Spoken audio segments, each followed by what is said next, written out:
రాష్ట్ర రవాణా శాఖ మంత్రిగా ఉన్నటువంటి పువ్వాడ అజయ్ కుమార్ కూడా మరికొద్ది గంటల్లోనే నామినేషన్ పత్రాలు వేసే అవకాశం కనిపిస్తుంది. ఇప్పటికే ఏదైతే పాలేరు నియోజకవర్గంలో మాజీ ఎంపీ పొంగులేటి శ్రీనివాస్ రెడ్డి కాంగ్రెస్ అదేవిధంగా సిపిఐ శ్రేణులతో భారీ ర్యాలీగా వెళ్ళైతే నిన్న నామినేషన్ పత్రాలు వేశారు. ఆయన వెంట మాజీ మంత్రి తుమ్మల నాగేశ్వరరావు అదేవిధంగా సిపిఐ రాష్ట్ర కార్యదర్శి కురనేని సాంబశివరావు ఉన్న పరిస్థితి కనిపిస్తుంది. ఇక తమ్మినేని వీరభద్రంతో అటు రాష్ట్ర కార్యదర్శి ఏదైతే ఉన్నారో బి వెంకట పోతినేని సుదర్శన్ కూడా పాల్గొన్నారు. ఇక సిపిఎం శ్రేణులు భారీగా ర్యాలీగా వచ్చి ఖమ్మం రూరల్ తహసీల్దార్ కార్యాలయానికి వెళ్లి అయితే నామపత్రాలను అయితే దాఖలు చేశారు. ఇక బీఆర్ఎస్ నుంచి ఖందాల ఉపేందర్ రెడ్డి, బీజేపీ నుంచి నున్నా రవికుమార్ తో పాటు ఇండిపెండెంట్లు కూడా నామినేషన్ పత్రాలు వేశారు. జిల్లా ఎన్నికల అధికారి కలెక్టర్ పివి గౌతమ్ రిటర్నింగ్ అధికారి కార్యాలయానికి వెళ్లి అయితే పరీక్షిస్తున్న పరిస్థితి కనిపిస్తుంది. ఇక సిఎల్పి నేత మల్లు బట్టి విక్రమార్క సతీమణి మల్లు నందినితో కలిసి అయితే ఆయన వైరాలోని అయ్యప్ప స్వామి ఆలయంలో ప్రత్యేక పూజల తర్వాత అయితే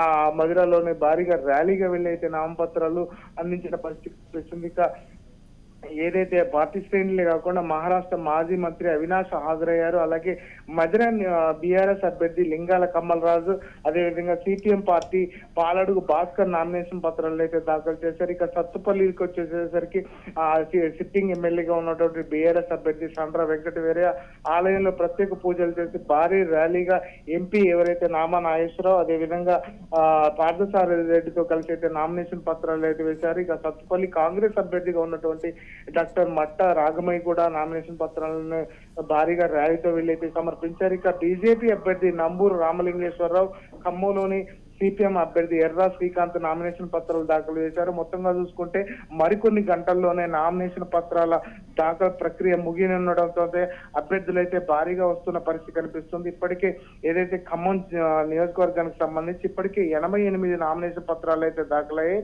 మరికొన్ని గంటల్లో ఉన్న నేపథ్యంలోనే భారీగా నామపత్రాలు వేయడానికి అయితే ఏదైతే ఇండిపెండెంట్ కావచ్చు మిగతా పార్టీలకు సంబంధించిన నాయకులు కూడా సమాయత్తమవుతున్న పరిస్థితి కనిపిస్తుంది.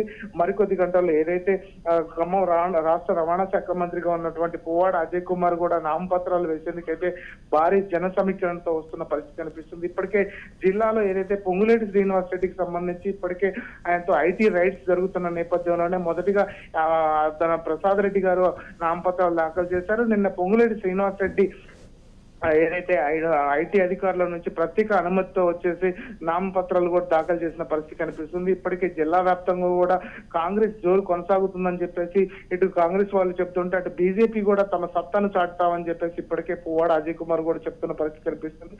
మరికొద్ది గంటల్లో ఏదైతే నామపత్రాలు దాఖలు ప్రక్రియ ముగిసిన తర్వాత 13వ తారీఖు దీనికి సంబంధించి కూడా స్క్రూటినీ జరుగుతుంది. 15 మాత్రం ఏదైతే నామినేషన్ పత్రాల విరమణకైతే టైం ఇచ్చారు. ఈ నేపథ్యంలోనే ఈ 30వ తారీఖు జరిగే నామపత్రాల ఏదైతే ఎలక్షన్స్ కి సంబంధించి పోలింగ్ సంబంధించి కూడా ఇప్పటికే అధికారులు ప్రచార పర్వాన్ని అయితే జోరుగా సాగిస్తున్న పరిస్థితి కనిపిస్తుంది. ప్రధానంగా జిల్లా వ్యాప్తంగా ఉన్నటువంటి అన్ని రాజకీయ పార్టీలతో పాటు ఇండిపెండెంట్లు కూడా తమ సత్తాను చాటేందుకైతే ప్రయత్నాలు చేస్తున్నారు. Mahalakshmi. Right, thank you Upender.